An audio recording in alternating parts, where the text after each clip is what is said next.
Welcome back. I'm Dr. Andrea Christian Parks, and welcome to my channel. I'm glad you're here. We are wrapping up a series, and we're talking about how to know if you're ready for permanent weight loss.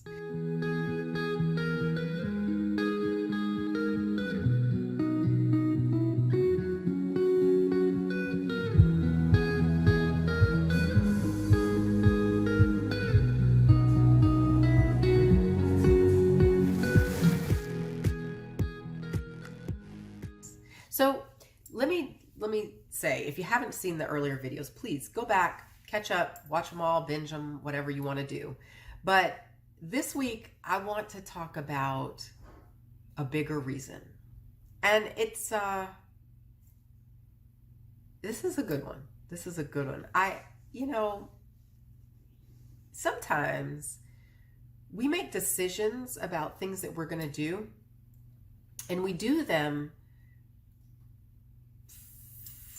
There's lots of reasons why we do things. And a lot of times I think the reason we do what we do is because we think it's what's best. It's a good thing. It's an honorable thing. It's a righteous thing. It's a spiritual thing.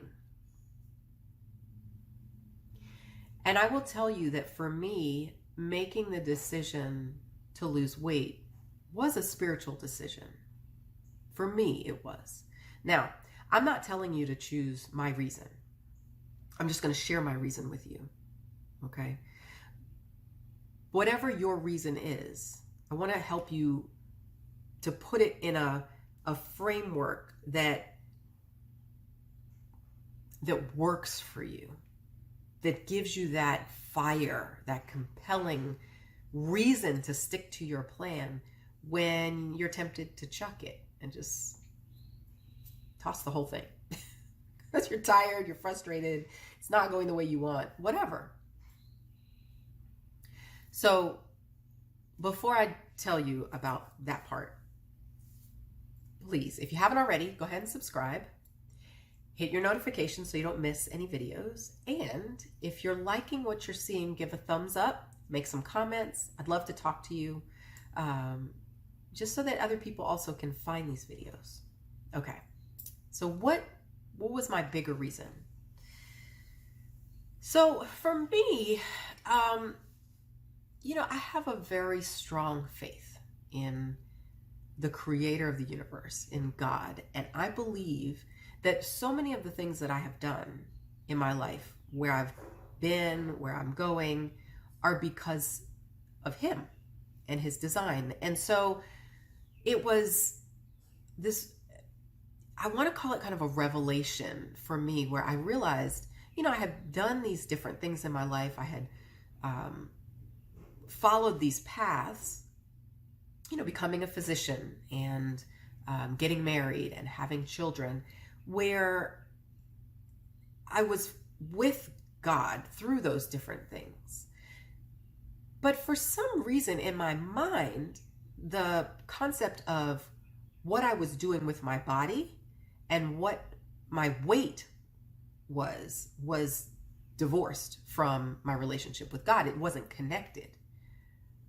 And for me, I became very clear that the way I was eating, the way I was responding to the signals that were given to me by God in our human design, with hunger and fullness and some of the things that I teach, that I really wasn't honoring any of that in my normal living. And so what I realized was I was not connected to God in my eating and in my body and taking care of this body. So when I decided that part of that, the biggest, most compelling reason, there were the other ones I talked about in the other weeks, but that I was accountable to God for how I ate and for how I obeyed the way he had designed me to be, that clarity right there shifted things for me. Because it no longer was, I'm doing this just because I want to look good in my clothes, or I feel uncomfortable in my body, or whatever. This was a matter of being accountable to my creator. So for me, that was a big, just incredibly impactful decision for me. It's what helped me when I would get to a place where I'd be tempted to do something that I knew wasn't going to work because I just wanted to. Then I would go, no, because I am committed to following him. Now, that may not be your worldview. That may not be the way that you live, and that's okay. I am not here as a coach only to coach people who come from the same faith as I do. That's not what I'm saying.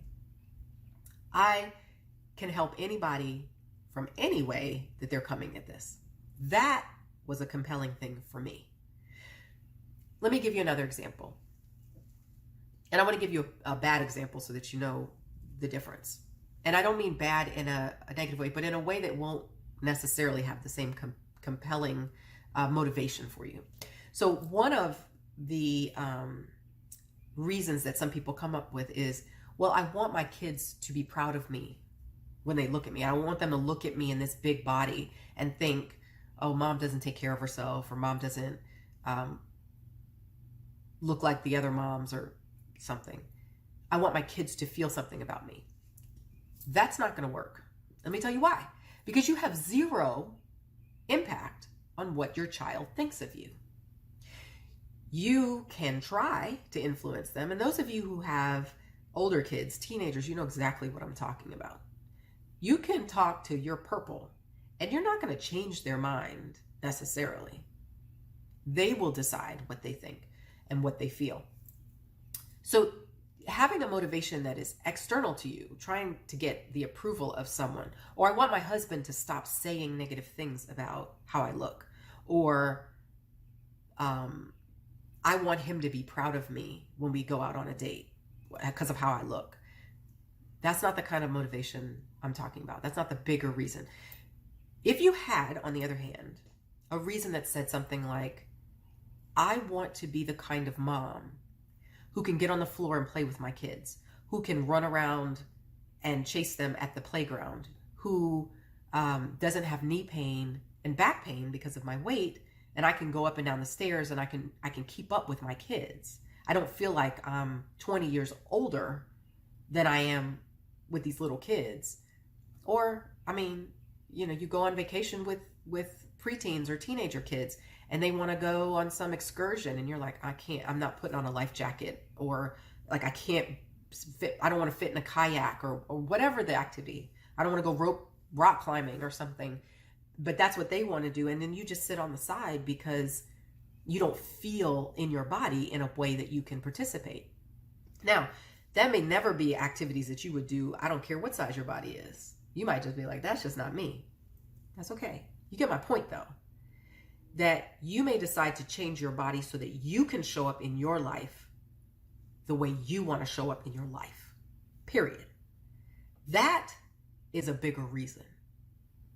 So whether your reason starts more like me and with a spiritual focus, or if it's a physical, I want to change my body so I can be different, or something else that makes you say, this is the thing that I say yes to when I need to say no to something else.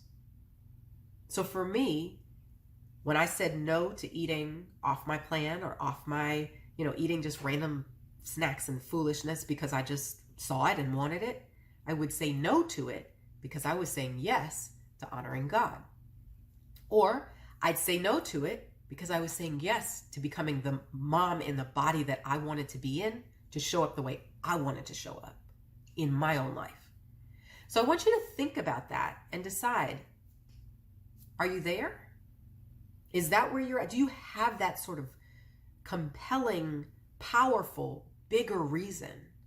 Not just something small. Now, all the whys are good to gather. You want little whys and big whys and all the different whys that get you through every time you need to make a decision. Some will work in some situations and some will work in others. But having a bigger one, a real compelling one, is absolutely critical to moving forward towards permanent weight loss. So, if you know that you are ready, maybe you need help finding your compelling why. Maybe you need help finding your bigger reason. But you know that you're ready. You want the permanent weight loss, you're ready to get off the roller coaster, and you want some help. Email me. Email me at drandreachristianparks@gmail.com. Let's meet. We'll set up a consultation and we'll see if you're ready to start working together. All right. Again, subscribe, hit your notifications, and do the thumbs up so that we can help other people find these videos. And I will see you for the next series coming up soon. Bye.